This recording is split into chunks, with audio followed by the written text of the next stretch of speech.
आतापर्यंत आकावर फक्त कशाची खंडणीची गुन्हा आहे ना, मग खंडणीच्या गुन्ह्याला फार लवकर जामीन मिळते, मग पटकन यायचं, जामीन व्हायचं, निघून जायचं. आका ज्या अर्थी खंडणीच्या आरोपाच्या याच्यात सुद्धा लवकर पुढे येत नाही, याचा अर्थ आकाचा पुढच्या गुन्ह्यामध्ये सुद्धा संबंध आहे असं मानायला काय हरकतच नाही. आता त्याला कुठला गागाभट्टा आणण्याची गरज नाही. मात्र काल त्यांच्या मिसेसची देखील चौकशीसाठी बोलवण्यात आलं होतं. सीआयडीने त्यांची 2-2.5 तास चौकशी केली. राष्ट्रवादीचे जिल्हाध्यक्ष राजेश्वर चव्हाण यांची देखील चौकशी केली. नेमकं या चौकशीकडे कसं पाहता आणि हे खरंच योग्य दिशेने तपास सुरू आहे का, आणि आणखी काय काय केलं पाहिजे? आणखी काय काय केलं पाहिजे ते जे बॉडीगार्ड त्यांच्या बरोबर होते शेवटपर्यंत, खलनिग्रह आहे, सदरक्षण आहे, खलनिग्रह आहे म्हणतो आपण पोलीस, तर जोपर्यंत पोलीस तिथे होते, आता ह्यांच्यावरती आरोप झाला, गुन्हा दाखल झाला, गुन्हा दाखल झाला त्यावेळेस सुद्धा पोलीस संरक्षण त्यांना होतं. मग त्या पोलिसाचं बॉडीगार्डचं काम काय होतं? पोलीस स्टेशनला सांगणं यांच्यावर गुन्हा दाखल झालाय, यांना पटकन अटक करा. त्याऐवजी मला वाटतं ते मस्तपैकी त्या बॉडीगार्डला म्हणले असतील, आका तू जरा इथंच थांब, मी आता जरा फरार होतो, आणि मग फरार झाल्यावर तू काहीतरी सांग. मला असं वाटतं एसपींनी तातडीनं त्यांना निलंबित सुद्धा करायला पाहिजे. कोण आका बरोबर त्यांचे प्रेमी झाले होते का काय, आणि स्टेप्स जे आहेत ह्यांच्या सगळ्या मुवमेंटवरती लक्ष ठेवून, आणि विमा कंपन्या ज्या पद्धतीनं मागील 1 वर्षाचे आणि सगळ्यांचे सीडीआर तपासले, त्या पद्धतीचे सगळ्यांचे सीडीआर जर तपासले, हे लोक कुठे आहेत कुठे नाही, कोण कोणाला काय बोललो हे सगळं कळेल, आणि हे सगळेचे सगळे आज मोर्चामध्ये तुम्ही सहभागी होत आहे. लोकांचा काय आक्रोश आहे? तुम्हाला देखील या मोर्चामध्ये सहभागी व्हायला यावं लागतं, म्हणजे नेमका एकंदरीत लोकांचा काय आक्रोश आहे, लोकांचा संताप कसा आहे? मोर्चात नाही आल्यावर काय जोड्या खायचे का? लोक जोड्याने मारतील ना. मत हाणलेत ना आता.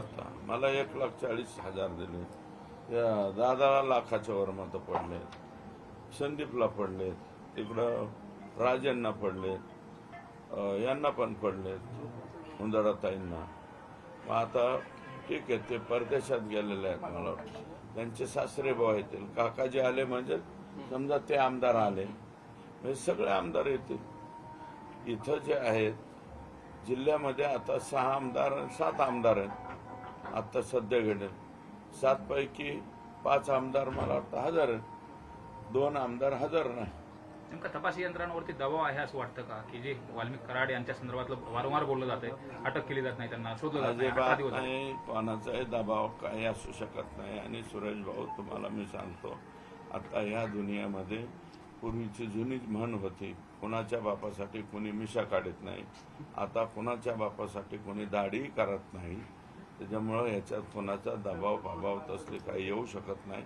फक्त एक आहे की कोणीतरी एक बीड जिल्ह्यातला प्रतिनिधी मंत्रिमंडळात आहे, अजूनही पोलिसला खाली मला असं वाटतंय की हे मंत्री सांगत आहे का काय, या मंत्र्याच्या विरोधात जायचं का नको, उद्या गप्पन पुन्हा तेच गार्डियन म्हणून येतात का, असे बी काहीतरी भीती की त्या लोकांना वाटते का काय, तेवढाच दबाव असला तर असू शकतो.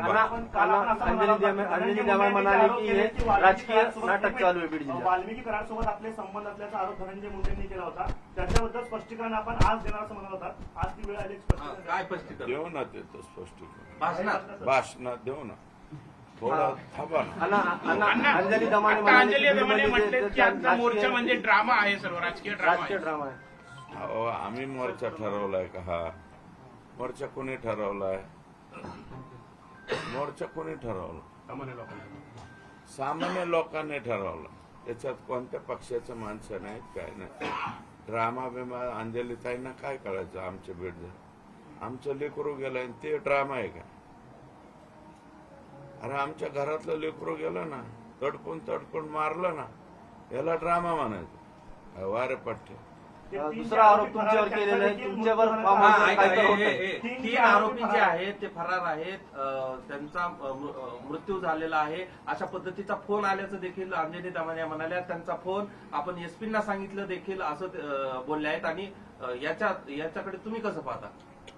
ते काही बोलतील, आम्ही असं वेग स्टेटमेंट करणार नाही.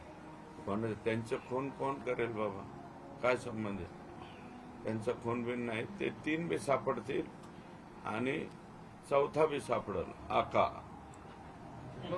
काल आपण प्राजक्ता माळी यांचं नाव घेतलं होतं, त्या तुमच्या विरोधात महिला आयोगामध्ये तक्रार कृपया माझी विनंती आहे, मी जो बोललेलो आहे तो बाईट तुमच्या समोर आहे. आणि माझं मत असं आहे की हे इतर प्रश्न विचारून तुम्ही मुख्य संतोष देशमुखच्या खुनावरचं जे लक्ष आहे ते विचलित करण्याचा प्रयत्न करू नका. आणि हा कोणाचा प्रयत्न आहे, कोण कोणाला काय सांगतं हे आम्हाला कळतं. किमान बीडवाल्यांनी तरी असे प्रश्न विचारू नये असं माझं मत. काय आव्हान असेल आता? मोर्चाकडे तर निघाला, लोक येत आहेत, रस्त्याने चालत आता भाषण ठोकायचे. चला.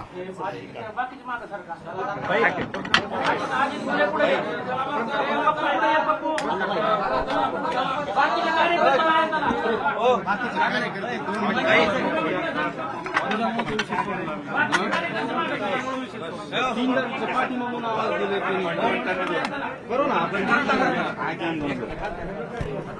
आता तिकडे निघाले तुम्ही, अण्णा निघाले तिकडे.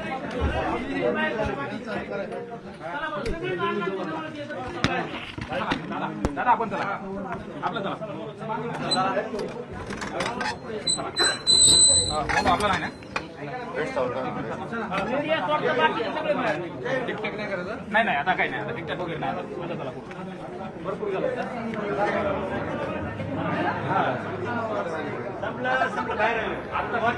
प्रकाश सोडून घ्या त्यांना पाहिजे.